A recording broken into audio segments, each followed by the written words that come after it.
Krishna Krishna Hare Hare, Hare Rama Hare Rama, Rama Rama Hare Hare.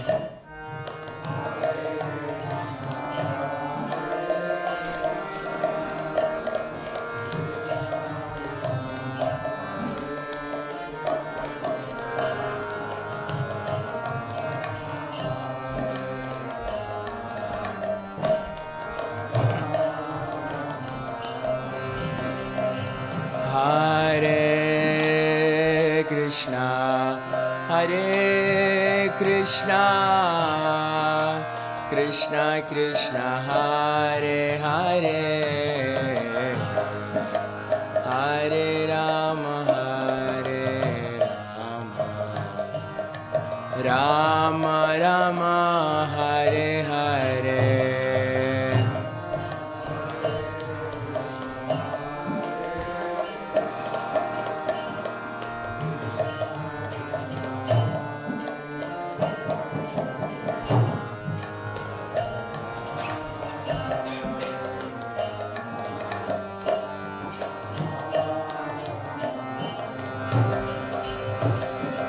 Hare Krishna, Hare Krishna, Krishna Krishna Hare Hare, Hare Rama Hare Rama, Rama Rama Hare Hare.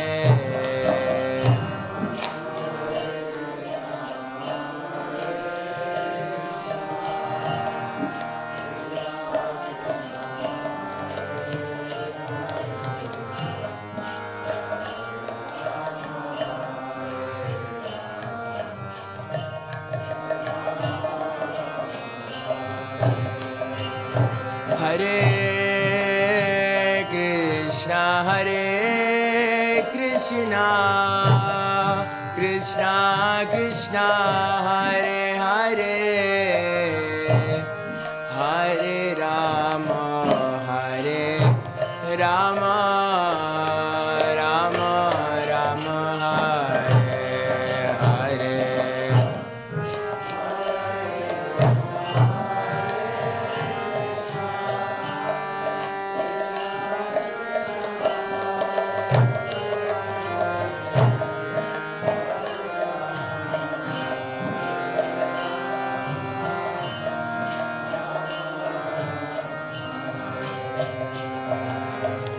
Hare Krishna, Hare Krishna, Krishna Krishna Hare Hare,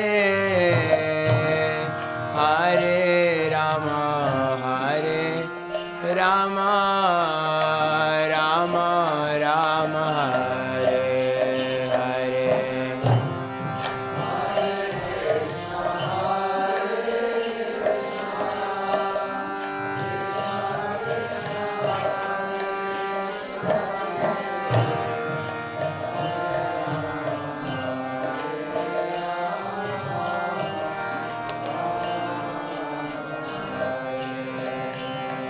Hare Krishna, Hare Krishna, Krishna Krishna Hare Hare,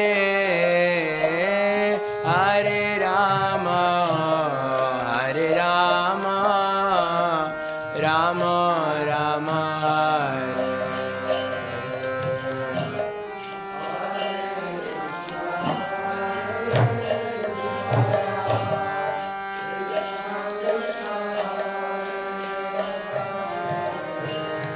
Hare Rama, Hare Rama,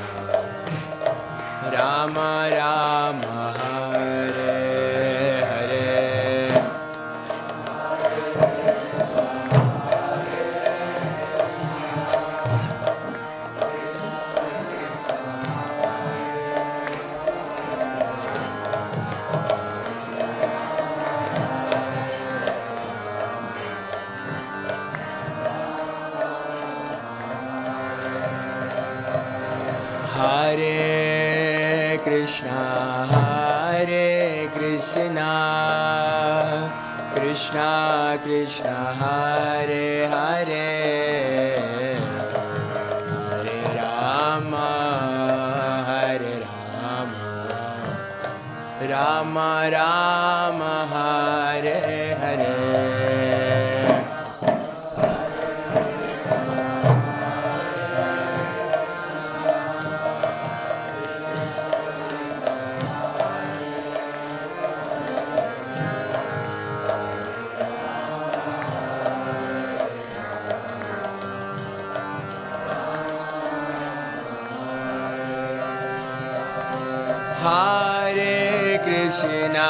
Hare Krishna, Krishna Krishna, Hare Hare, Hare Rama, Rama Rama, Hare Hare. Hare Krishna, Hare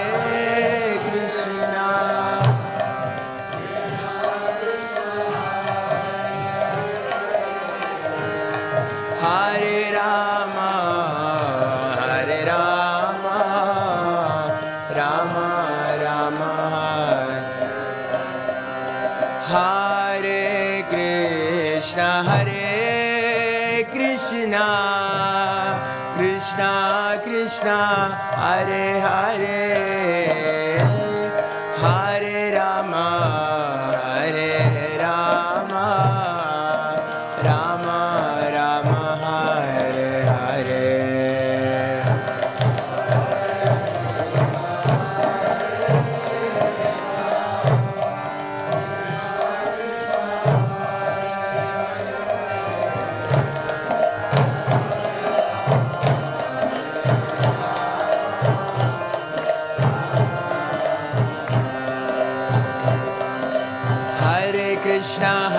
Krishna, Krishna Krishna, Hare Hare, Hare Rama, Rama Rama, Hare Hare.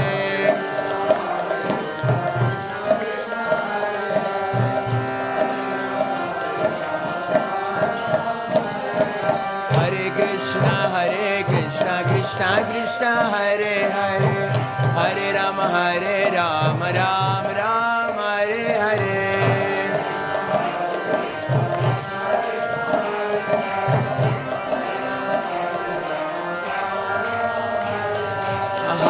Krishna, Krishna Krishna, Hare Hare, Hare Rama, Rama Rama, Hare Hare.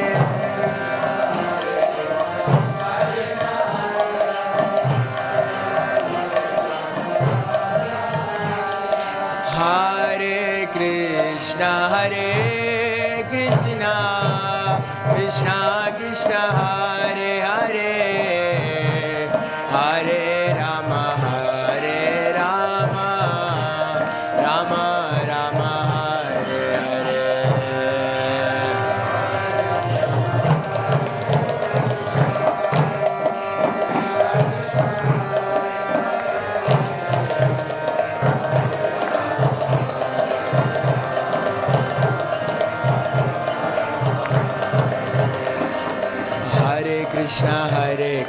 Krishna, Krishna, Hare Hare, Hare Ram, Ram Ram, Hare Hare.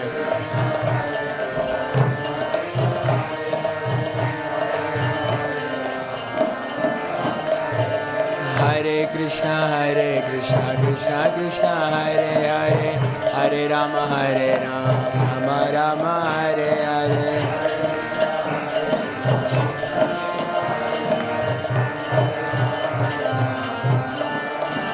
Hare Krishna, Krishna Krishna, Hare Hare, Hare Rama, Rama Rama, Hare Hare. Hare Krishna.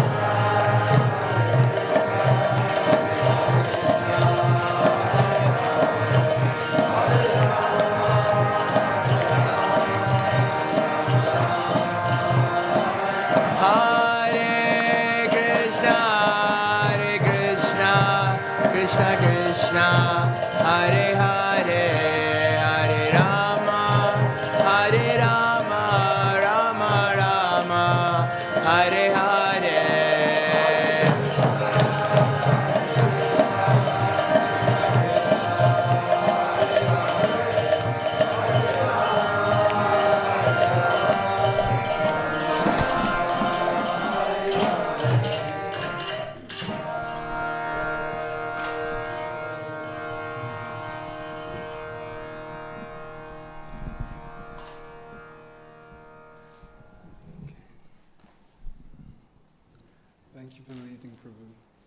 Hare Krishna, everyone. Okay. Did you sing Jai Radha Madhava? Okay, we can do Jai Radha Madhava quickly. Can I have cartels? Thank you very much. Okay, so then we'll sing Jai Radha Madhava, then we will read from Chaitanya-Caritāmṛta, Lord Chaitanya's travels to the holy places. Jaya Radha Madhava, Jaya Kunja Bihari.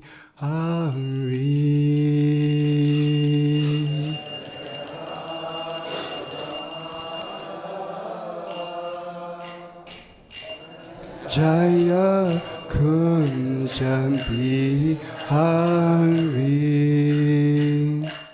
Jaya Radha Madhava, Jaya Kunja Bihari,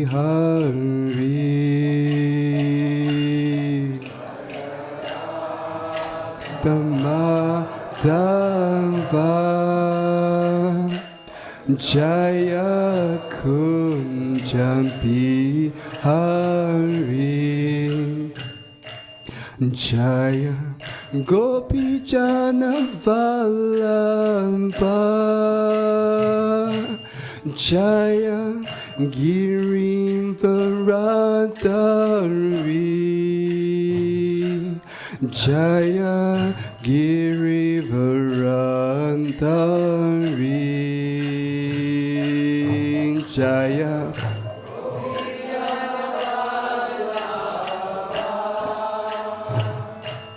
Jaya Girivaradari, Jaya Girivaradari, Jaya Gopi Jana Vallabha, Jaya Girivaradari, Jaya Girivaradari, Jaya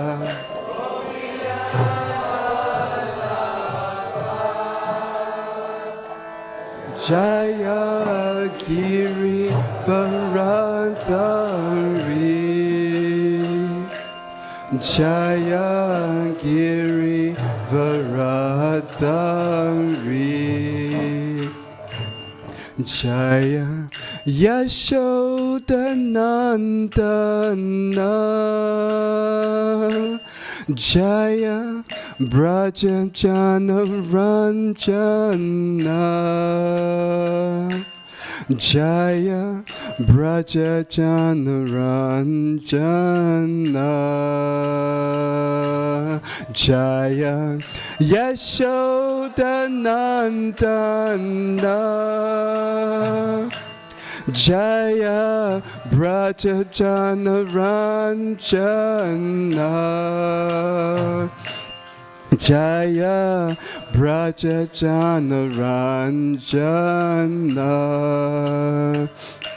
Jaya Yashodanandana,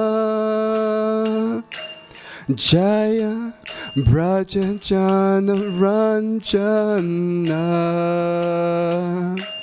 Jaya Brajajana Ranjana, Jaya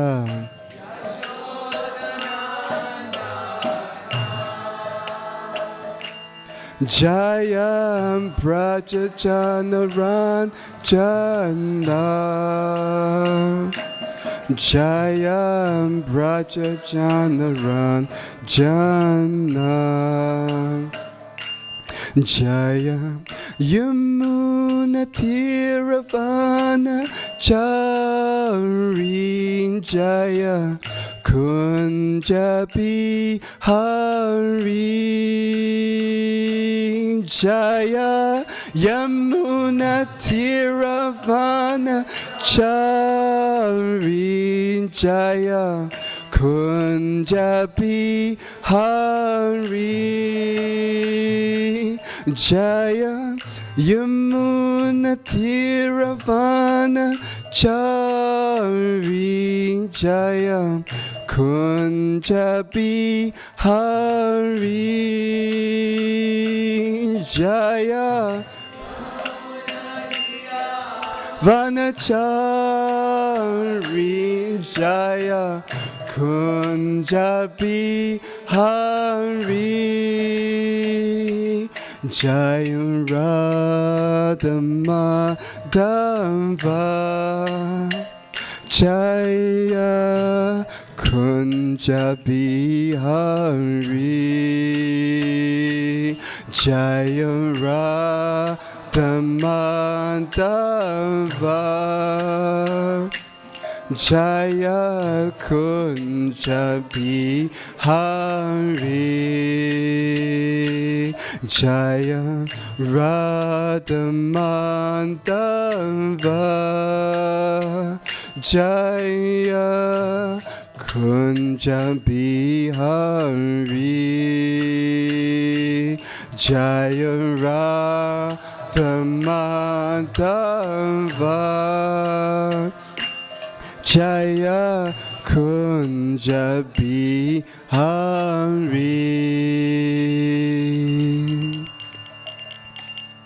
Jayam Vishnupad Paramamsa Purivrajikacharya Astotra Satashishi His Divine Grace Shila A.C. Bhaktivedanta Swami Shila Prabhupada Ki Jai Jayam Vishnupad Paramahamsa Purivrajikacharya Astotra Satashishi His Divine Grace Shila Bhaktivedanta Sarasvati Thakur Prabhupada Maharaj Ki Jai Anantikoti Vaishnava Vrinda Ki Jai Namacharya Shri Haridas Thakur Ki Jai Prem Sakho Shri Krishna Chaitanya Prabhu Nityananda Shri Advaita Gadadhara Shri Vasadi Gaura Bhaktivinoda Ki Jai Shri Shri Radha Krishna Gopa Gopinath Shama Kund Radha Kund Giri Govardhan Ki Jai Shri Vrindavan Dham Ki Jai Mathura Dham Ki Jai Navdvip Dham Ki Jai Yamuna Devi Ganga Devi Tulsi Devi Bhakti Devi Ki Jai Brihad Madanga Ki Jai Harinam Sankirtan Yaga Ki Jai Samaveta Bhakta Vrinda Ki Jai Janitai Gora Premanandi Hari Hari Bo. All glorious the assembled devotees, Hare Krishna. All glorious the assembled devotees, Hare Krishna. All glorious the assembled devotees, Hare Krishna. All glorious to the lotus feet of Sri Guru and Sri Gauranga. All glorious to Srila Prabhupada.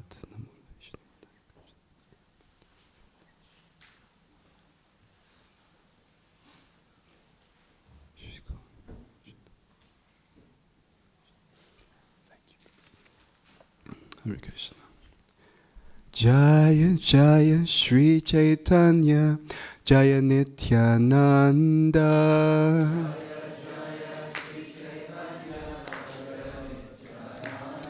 Jaya Dvaita Chandra Jaya Gaura Bhakta Vrinda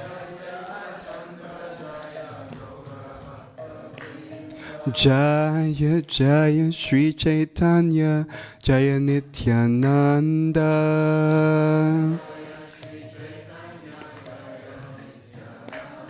Jaya Dvaita Chandra Jaya Gaura Bhakta Vrinda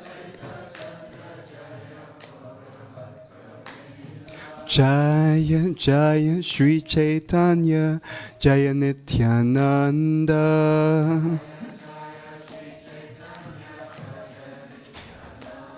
Jaya Dvaita Chandra Jaya Gaura Bhakta Vrinda.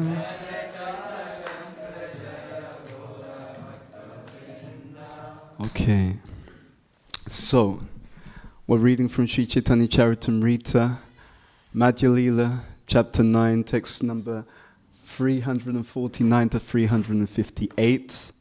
So what I will do is I'll read just the translation, 349 to 357, and then we'll chant 358 together, and then we'll speak a little bit on this pastime. This chapter is entitled Lord Chaitanya's Travels to the Holy Places. Okay, so 349. Afterwards, Kashi Mishra came and fell down at the lotus feet of the Lord. and the Lord respectfully embraced him. 350. Sarvabhauma Bhattacharya then took the Lord with him to his home, saying, "Today's luncheon will be at my home." In this way he invited the Lord. Excuse me. 351. Sarvabhauma Bhattacharya brought various types of food remnants that had been left by Lord Jagannath. He brought all kinds of cakes and condensed milk preparations. 352. Accompanied by all his associates, Sri Chaitanya Mahaprabhu went to Sarvabhauma Bhattacharya's house and took his noon lunch there. 353. After offering food to Sri Chaitanya Mahaprabhu, Sarvabhauma Bhattacharya made him lie down to rest, and he personally began to massage the legs of the Lord. 354. Sri Chaitanya Mahaprabhu then sent Sarvabhauma Bhattacharya to take his lunch, and the Lord remained that night in his home just to please him. 355. Sri Chaitanya Mahaprabhu and his personal associates remained with Sarvabhauma Bhattacharya. They all stayed awake the entire night as the Lord spoke of his pilgrimage. 356.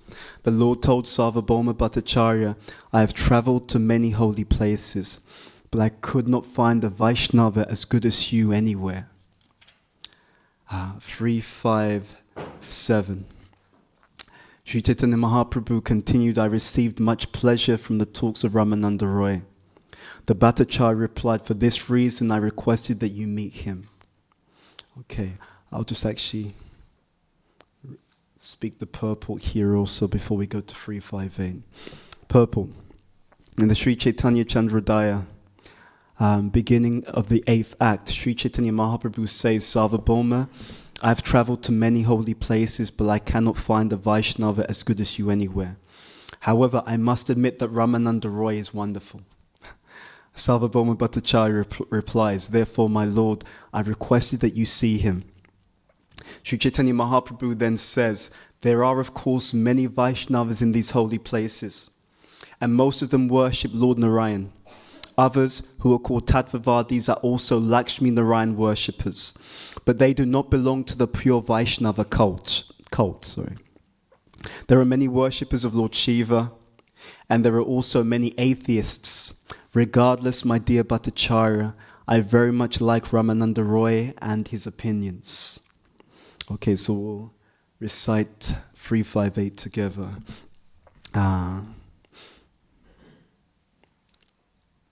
Tirthayatra kata e kailun samapana. Sankshepe kahilun vistara nayaya vanana.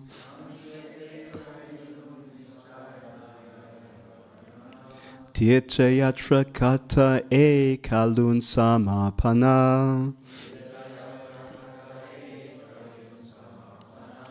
Sankshepe kahilun vistara nayaya vanana.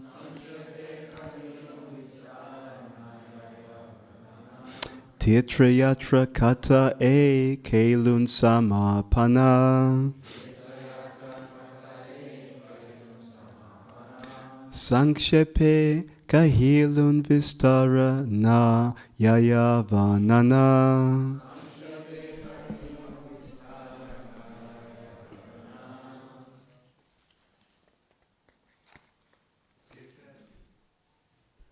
Anyone on the men's side, please?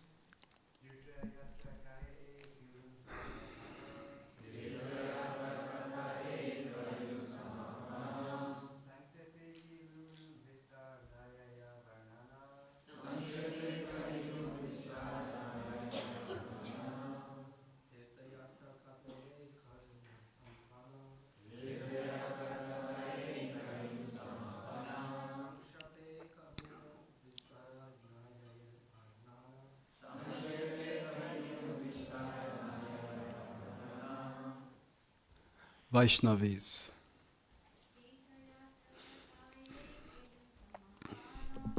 Tirthayatra kata e kalun samapana.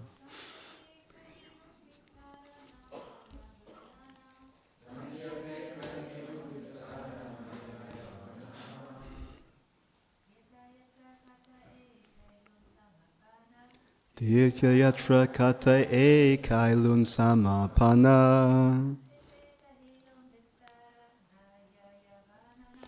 Sangshipe kahilun vistara nayaya vanana. Okay, Tirthayatra kata. Topics of the pilgrimage. A. These. Kailun samapana. I have finished. Sangshipe kahilun. I have described in brief. Vistara. Expansively. Nayaya. Vanana. It is not possible to describe. Translation in purple by His Divine Grace Srila A.C. Bhaktivedanta Swami Srila Prabhupada Ki Jai. Thus I have ended my narration about Sri Chaitanya Mahaprabhu's pilgrimage, describing it in brief. It cannot be described very broadly. Purport. Srila Bhaktisiddhanta Saraswati Thakur points out that in the 74th verse of this chapter it is stated that Sri Chaitanya Mahaprabhu visited the temple of Shiyali Bhairavi. But actually, at Shiyali, Sri Chaitanya Mahaprabhu visited the temple of Sri Bhuvaraha. Near Shiyali and, Chidambaram, there is a temple known as Sri Musnam.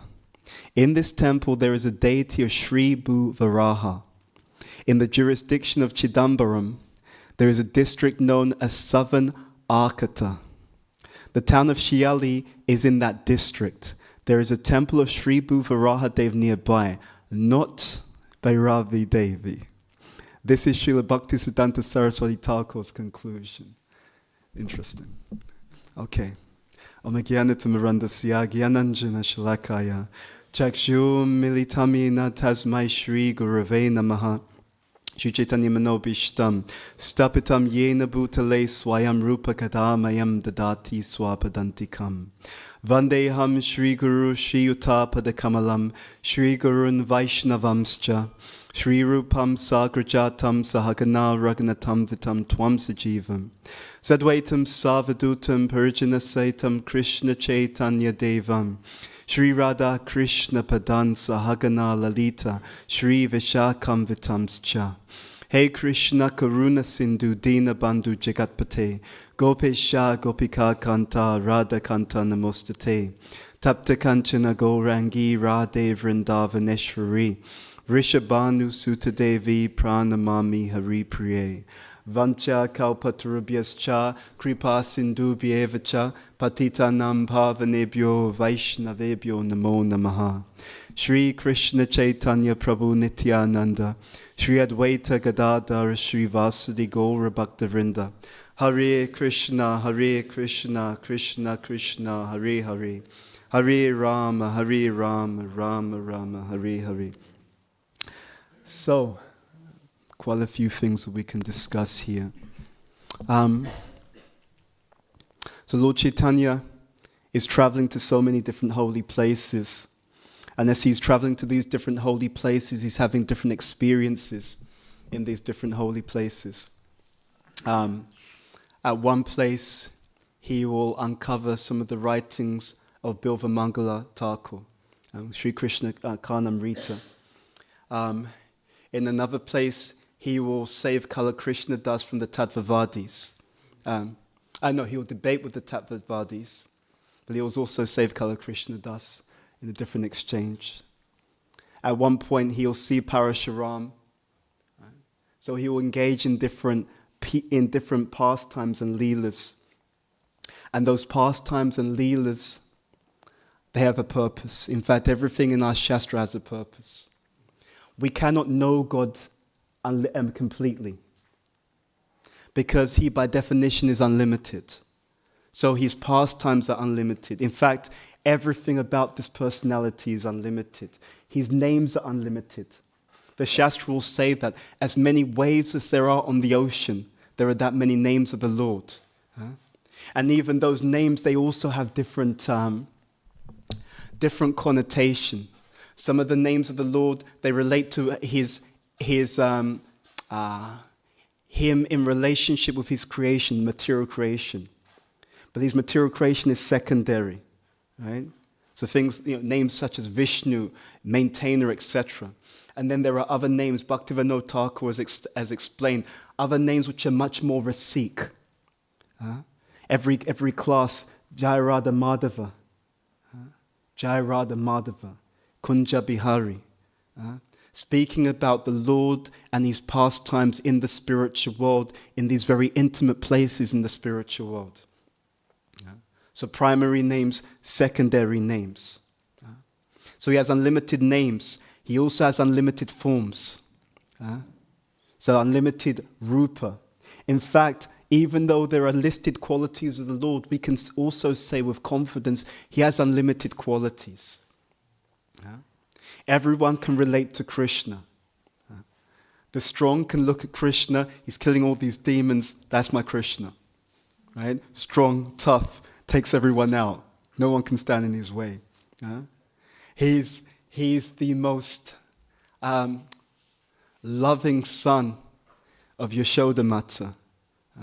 That mood of very, very loving nectarian exchanges, that attracts. He has so many qualities to attract. And then there's also this Leela. Leela is very special. Leela is very dynamic. Why? Because within Leela, you have everything else. Right? All the other ingredients are stirred, are mixed in. All those other flavors, the different names are in the Leela. He's addressed by his loving associates by different names according to the Leela that he's performing at that particular time. So the name, that is an ingredient in the Leela. A particular form of the Lord is present in that particular pastime. So his rupa, a particular rupa, is present in that Leela. He's also, of his unlimited qualities, some of those particular unlimited qualities are being emphasized in a particular pastime. So those gunas are there as well, those different qualities are there. So Sri Chaitanya Mahaprabhu is expanding and explaining, or rather, he's engaging in his Leela. He's engaging in various pastimes. So one of the things that we understand about Lord Chaitanya is that he's Bhakta avatar. That means what he does, even though he's the Supreme Personality of Godhead, he's acting as a devotee. So what he does is instructive for us. He's going to these different places, but he's also giving Krishna consciousness. Jai Shri Radha Gokulananda Ki Jai, Shri Sitaram Lakshman Hanuman, Shri Gaur Nitai, Shri Prabhupada Tulsi Maharani Ki Jai.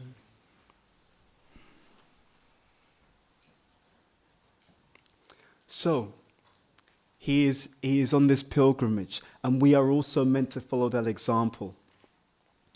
We are also meant to develop a taste and an interest for the Lord's pastimes.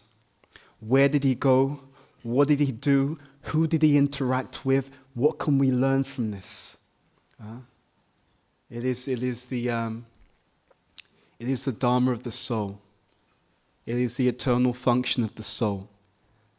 Just as Lord Chaitanya has done, to also do this, to also really develop an interest in the Lord. Who is he? What does he do? How does he interact with his devotees?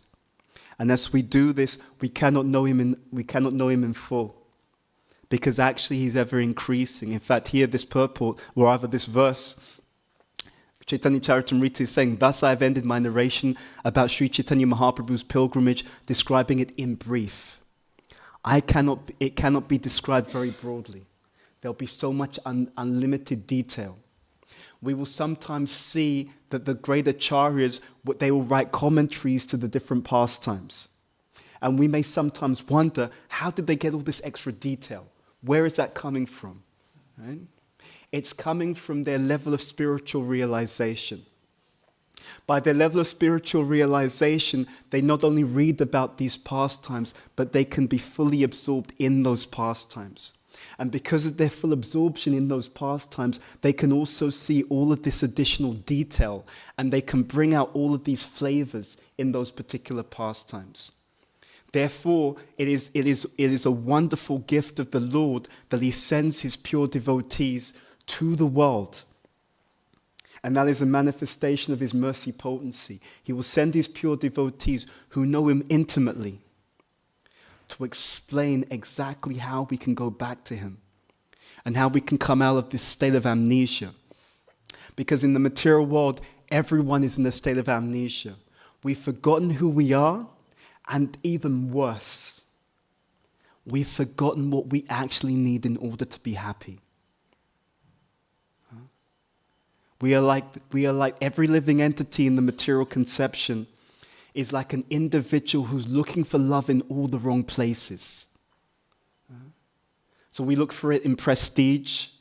It's interesting. That's an interesting one, right? It's said that desire for fame, it is the last thing to leave, right? The last anatta to really become cleansed. So it is amazing how the material energy works. The psychology of the material energy is so bewildering that we don't see the obvious. For example, you will have many people who think, you know what, it would be great to be famous. I'd love to be famous. And when they will look at other people who are famous, what they will see is not the reality. They will see the elements of the reality that they're attached to. Right? So what does that mean? It means that we'll see this idea of fame, and we'll see the money, we'll see the adoration, and we'll think, yeah, I could sign up for that. Sounds good, right? How do I, put myself down for some of that? So what happens is, because of our material attachments, we have a distorted vision of reality. The things that we think are going to make us happy, those are the things that take up the entire frame.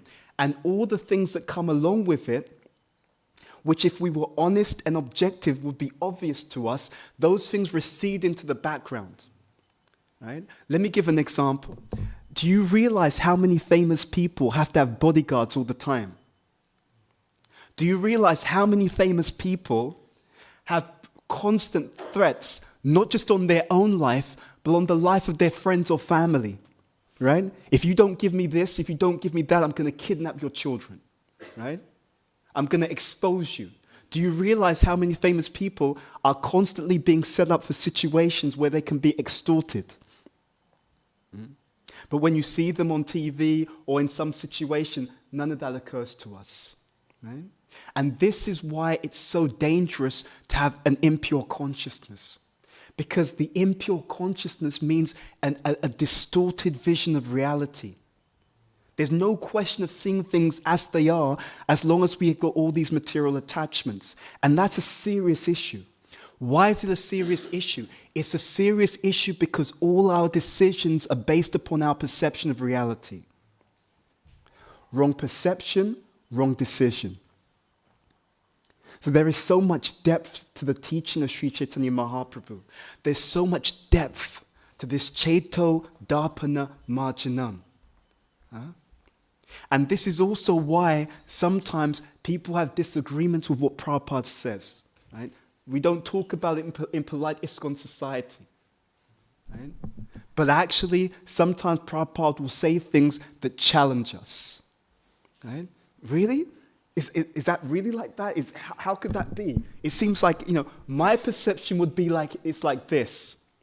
But Prabhupada, he's saying it's like something completely different. It is very, very interesting that as we go deeper into this theology, there are so many subtleties. And because there are so many subtleties, there's an implied meaning to that. There's an implied meaning. The implied meaning is that if you're dealing with a culture and a teaching that is extremely subtle, that is extremely refined, in order to properly understand it, the reader has to also be refined. It's a very, very deep theology, and it's not cheap. To get this, it requires an adhikar, a qualification of us. Prabhupada will sometimes allude to it. In certain purports, he'll say something very simply about how when one comes to the mode of goodness, one will be able to understand the teachings better. In other words, our theology is encrypted by consciousness. I repeat, our theology is encrypted by consciousness. The more adhikar, the more purely one has developed their consciousness through this devotional service to Krishna, the more that one can enter into and fully understand. And then, of course, I'll come to this point in a moment. I'll give one very interesting example, which was really struck me when I first heard about it. Our acharyas and our teachers, our acharyas and our scriptures say that there are how many verses in the Srimad Bhagavatam? 18,000, right? We hear that, 18,000. So if you count the number of verses in the Srimad Bhagavatam, how many verses will you count? Who says 18,000? Okay. People are reluctant to answer, right? Because you know me too well. Okay. You're right to actually... If you count the number of verses in the Bhagavatam, it will come to 14,000, approximately. But our acharyas have said there's 18,000 verses, and they're correct. So what I'm getting at is something can be true, but it's not necessarily true in the way that we assume it's true. Okay? The standard verse, in terms of the standard meter in Bhagavatam, is called the Anushtup Chanda. Right? Let's see. Ete chamsa kalau pumsa Krishnastu Bhagavan Swayam. Right? 4 lines, 8 syllables. Okay? So 32 syllables in total. That is the Anushtup Chanda. So if you take that as a template, if you take that as a standard template for the length of a verse, and then you count the total number of syllables, and you divide it by that standard meter, then you'll get 18,000. Right? So it's true that there are 18,000 verses, but not necessarily in the way that we think there's 18,000. So there are so many nuances, there are so many fine points to our Shastra. Now, interestingly enough, here we're being given a conundrum. And it's very interesting the way that Prabhupada has dealt with it. First of all, he says in the purport, this last purport that we read, Srila Bhaktisiddhanta Saraswati Thakur points out that in the 74th verse of this chapter, it is stated, and when we say it's stated, where are these verses coming from? They come from who? Krishnadas Kaviraj Goswami, who's an acharya. Right? He is an intimate associate of the Lord in the spiritual world. So it's not just like, it's not some newbie. Okay? So Bhaktisiddhanta Saraswati Thakur is pointing out that in the 74th verse of this chapter, it is stated that Sri Chaitanya Mahaprabhu visited the temple of Shirali Bhairavi. Okay? Bhairavi is actually a form of Durga. Okay? That's what is being stated. But actually, this is what Bhaktisiddhanta Saraswati Thakur is saying. He's saying, yeah, it says this in Caitanya-Caritāmṛta, but actually, at Shirali, Sri Chaitanya Mahaprabhu visited the temple of Sri Bhu Varaha. Right? So he's saying that what's written in that particular 74th verse is not exactly correct. He's saying, actually, what happened was Sri Chaitanya Mahaprabhu visited the temple of Sri Bhu Varaha.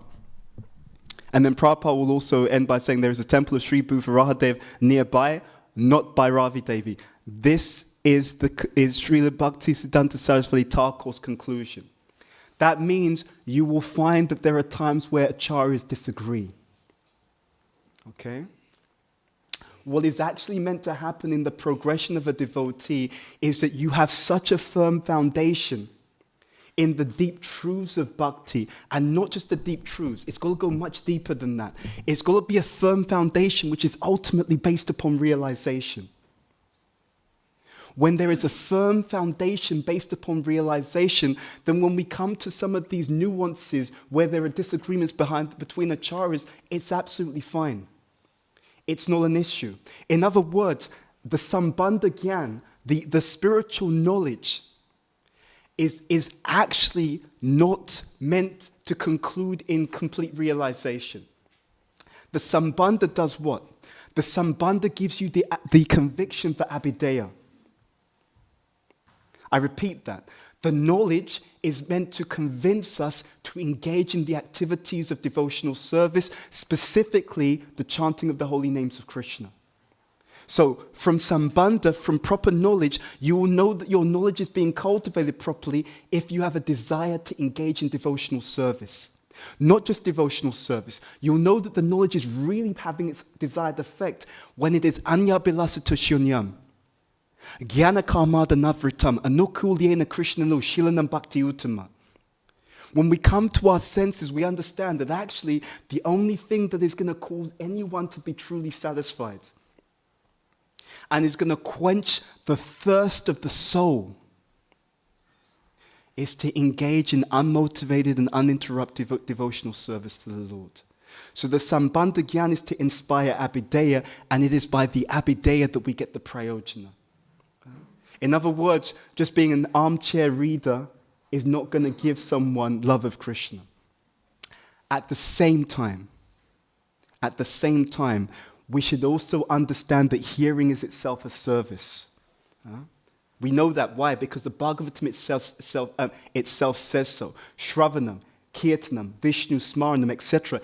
And Prabhupada will go again and again, it says it begins with hearing. Right? In fact, we can understand that everything that we are is based upon what we've heard. Right? We are what we are right here and right now in our lives. It's based upon what we've heard. According to Ayurveda, even the sound vibration of your mother when you were in the womb has a huge impact upon creating certain samskars, certain fundamental samskars. And our whole life, unless we become conscious, is usually literally a reaction to so many of these patterns that we've picked up. And of course, those patterns that we pick up are not accidental. Those patterns that we pick up are also because of our own decisions and activities in our previous lives. So we're still responsible, like that. So, excuse me, I know we'll get to finish early. So yes, so there's this understanding that there can be different views, different perspectives, but if we have sufficient foundation and sufficient depth, we can reconcile these points. I've been having a very interesting debate with a friend of mine, which is a really wonderful devotee. And we've been respectfully disagreeing. But I appreciate him so much because I appreciate how he's pulling forward a view and then I'm pulling forward a view. And we're having a dialogue back and forth. And one of the things that we were talking about, so his idea, which he put forward very respectfully, his idea was that you have to question things in order to understand the truth. And if you don't question things, then you'll never come to the understanding of the truth. Now, when he said that, I had a memory. I had a memory of, this is many years ago. I was, 13 years old. And I was studying something about thinking outside the box. And they were explaining how different cultures have a different view on this idea. And he was explaining, I think they were talking about the Japanese culture, and how in Japanese culture, you don't have to tear something down in order to create something new. That's more Western idea, right? So we try to find fault with something, and only if we break it down or have some skepticism about something, then we can actually then go to looking at how to improve it. But that's more Western cultural idea. It's not there in many other cultures. So in other cultures, they can be very happy with things being as they are, and even if something is functional, they may see, right, what can we do what could replace this? How could it be better? How could it be done differently? My point to my friend was that actually, just by questioning something, you will never get the truth. That process of questioning, it is in our philosophy, neti, not this, not that, but it's there to deconstruct the false. It can be useful in that sense, but it can never construct the truth. Because the truth has to be given by mercy. Therefore, we call this the descending process of knowledge. Just by negating what we think is wrong, it never gives us the understanding of what's actually correct. In fact, it's even worse than that. When we try to negate what's wrong, we will negate it based upon this what? Atmavam manyate jagat. we'll only be able to do it based upon our own worldview. I don't think this is a good idea. If there's a God, why does he do it this way? Meaning, I can't understand why God is doing this. Or I see that he's doing this, but it doesn't feel right to me. But the whole point of Krishna consciousness is it begins where other religions end. Krishna consciousness begins where other religions end, because it begins at the point that we understand that we don't know. And it doesn't matter what opinions we have. If I want to understand how the creation works, if I want to understand why things are the way that they are, it begins with humility. I have to go to the Creator and with a humble mood ask them, why did you do things the way that you did? You see? And no amount of negation will solve the issue. No amount. So that's why it becomes very difficult for so many individuals, because in order to understand the truth, you have to be humble before proper sources. And that humility is exactly the thing that every living entity is trying to avoid. Because humility means that there's a fundamental acceptance that I'm not God. And things don't have to work out the way that I say. It doesn't have to be done according to my tastes, right? Why does Krishna have to have blue skin? Like, what's wrong with pink? You know, like that. You know, like, is this kind of crazy ideas, right? You know, but I like a shade of yellow. Like, you know, why does it have to be like this? Yeah, it's not about you. That's the basic idea. It's not about us, and at the same time, it's all about the living entities. In these previous verses, look at this. It's just so beautiful. Sri Chaitanya Mahaprabhu continued, I received much pleasure from the talks of Ramananda Roy. The Bhattacharya replies, the Sarvabhauma Bhattacharya replied, for this reason I requested that you meet him. It is all about the Lord's pleasure, and the Lord is all about the pleasure of his devotees.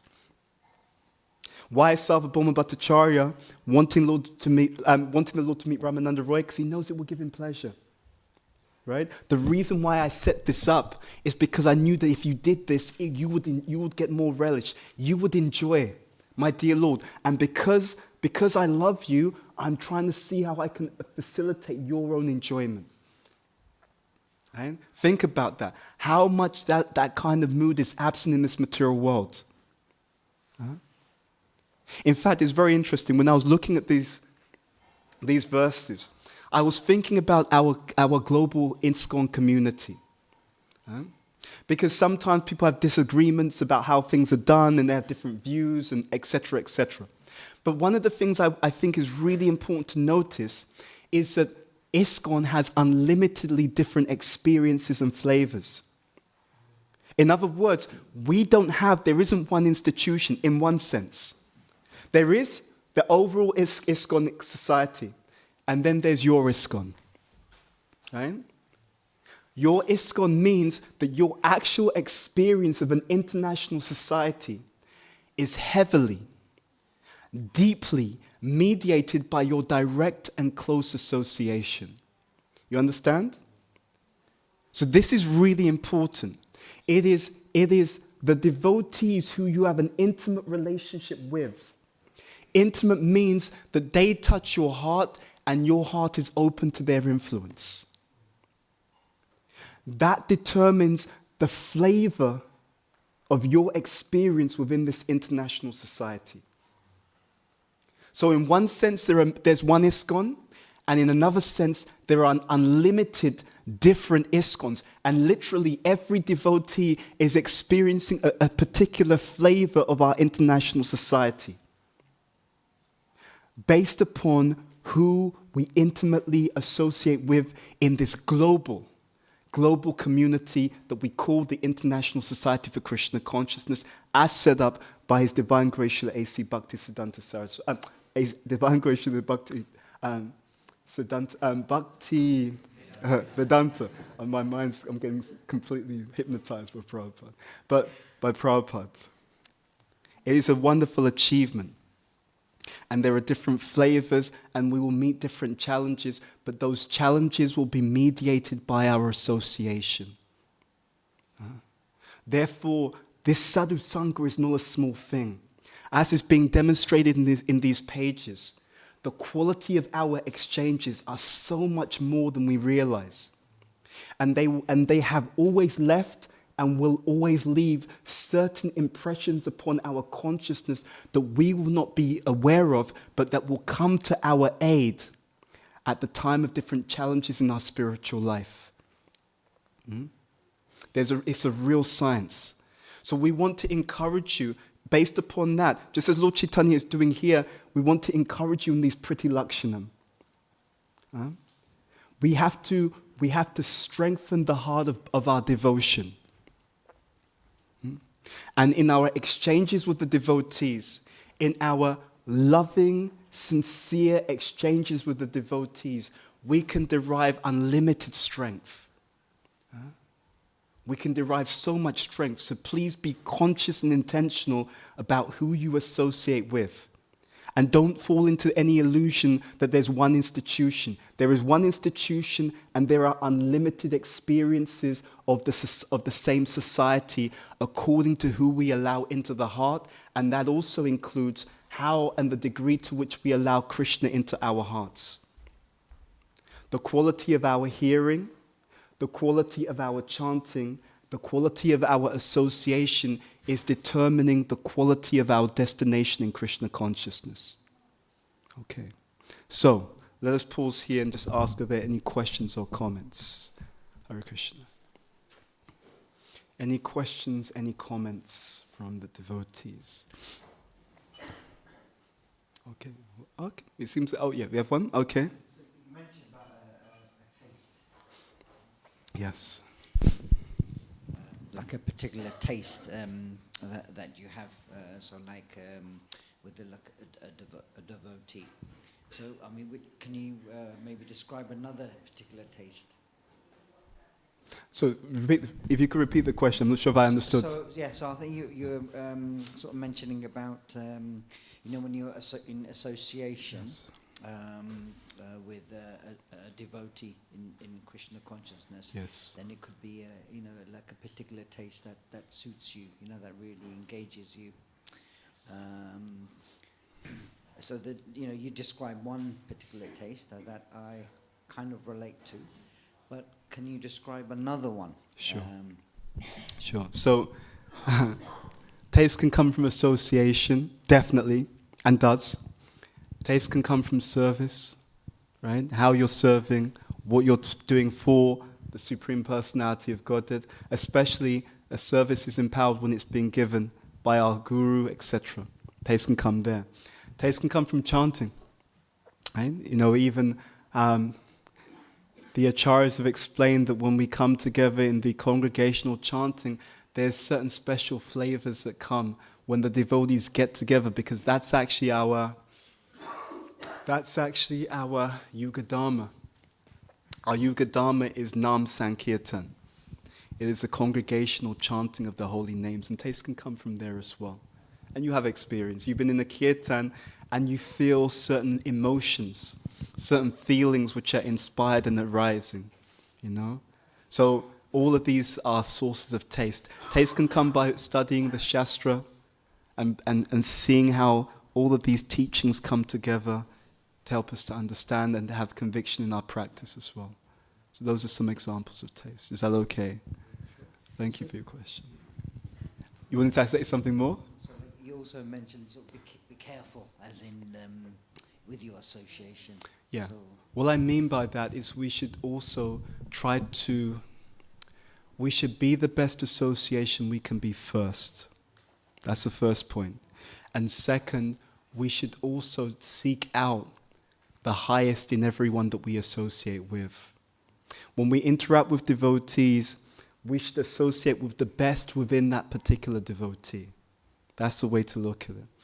How do I interact with this person, this devotee, in such a way that I am able to connect with the devotion that they have, and to both learn from that, grow from that, and also to honor that, to serve that as well. That's the idea. Okay, I think we're going to stop just because it's slightly over time, and I know that there's some announcements to be made. So I know that we have some devotees who are here who've completed the 3-month residential, if I'm correct, the Veda residential, which is really wonderful. And as part of our culture of loving exchanges, we will also want to honor such devotees as well. So do you want to come up and then say who they are? We can go from there.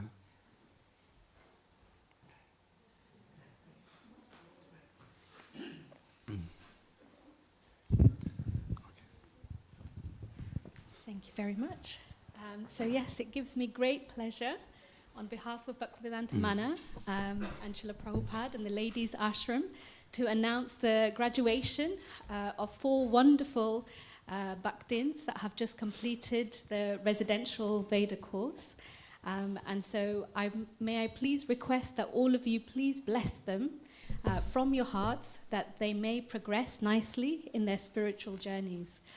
So I'll be calling them out and saying a few words about them. So if we start off with Samantha. Samantha has natural qualities of a devotee. She's so eager to preach. She's a deep thinker. And she's taken so naturally to this process of Krishna consciousness. So Samantha, please come forward. Hare Krishna. Nice to meet you. Thank you so much. Hare Krishna. Hare Krishna. Next is Ashvi. Ashvi has a wonderful service mood throughout her 3 months here. She's always volunteered to do extra service, to be on cover if someone is off sick. She's naturally so sweet and gentle. And yes, it's been wonderful to have Ashvi's association. Ashvi, thank you very much for being in residential. It's nice to connect you. Hare Krishna. Next, we have Michelle. Michelle is very introspective, she's reflective, and she's also a deep thinker. And she's been amazing in our discussions, and the points that she raises has been so incredible. So Michelle, please come forward.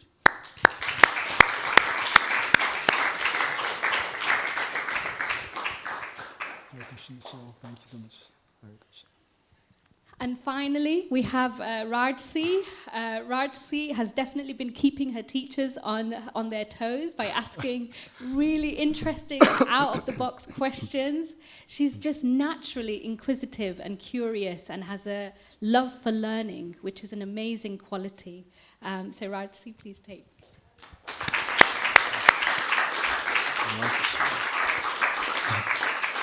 Hare Krishna, Hare Krishna. Nice to meet you. Hare Krishna. Thank you very much. Thank you, everyone. Hare Krishna. Hare Krishna.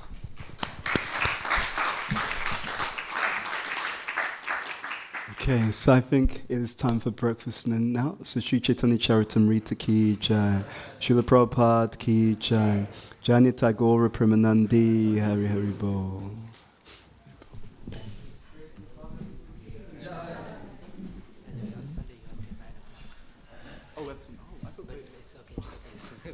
She told me to finish early. Is there breakfast already? No. It's okay, it's fine. It's okay. Thank you so much for waiting.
How is work?